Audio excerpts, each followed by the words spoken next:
À construire le château, donc le grès ferrugineux, c'est une pierre comme on a celle qui est juste ici, et bien elle vient de la carrière qui est juste là-bas derrière les murs du château.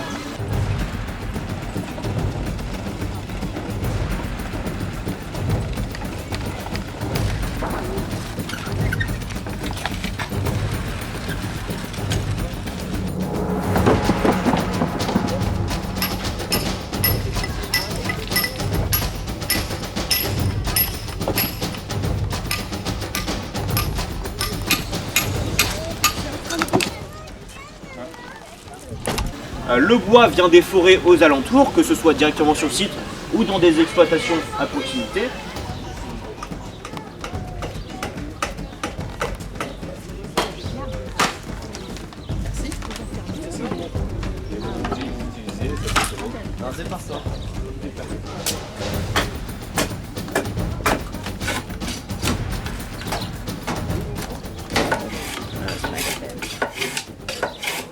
La terre, on la prend directement sur place. Le sable, il vient de Saint-Amand, donc un petit village à 7 km d'ici. L'argile vient d'un trou qui est là-bas dans la forêt, entre les arbres, près de la Tuilerie.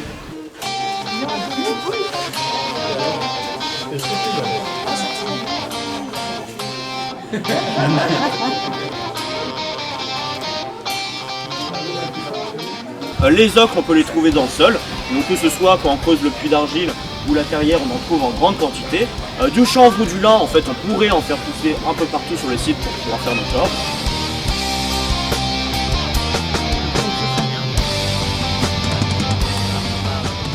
L'eau, on peut la récupérer grâce à la nappe phréatique qui est sous nos pieds. On a notamment un puits dans la cour du château pour pouvoir récupérer cette eau. Et enfin le calcaire, alors là c'est un peu particulier, parce que comme vous pouvez voir ici, on ne peut pas du tout trouver de calcaire. Ici c'est que du grès. Donc on est obligé d'aller le chercher dans la carrière de Donzy, c'est une trentaine de kilomètres d'ici.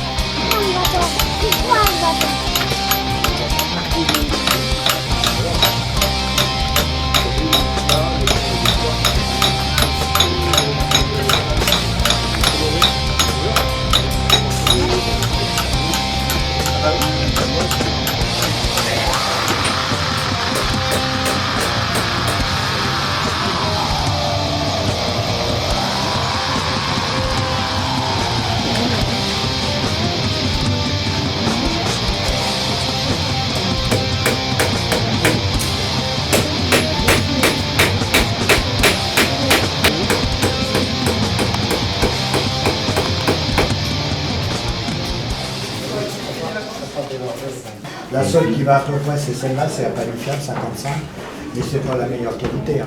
Quoique c'est dans les supermarchés, alors ils mettent pas trop de vacherie dedans, s'ils en mettent, il faut les faire payer.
près de ma ligne de naissance. Et je trace. Ok, alors, ça se voit tout de suite, cet arc en plein cintre, c'est pas le plus difficile à réaliser. Un coup de compas et c'est bon. Voilà. Alors, si je n'ai pas de contrefort, ici,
Hadi çak. Oh. Bir çayla. Düşün.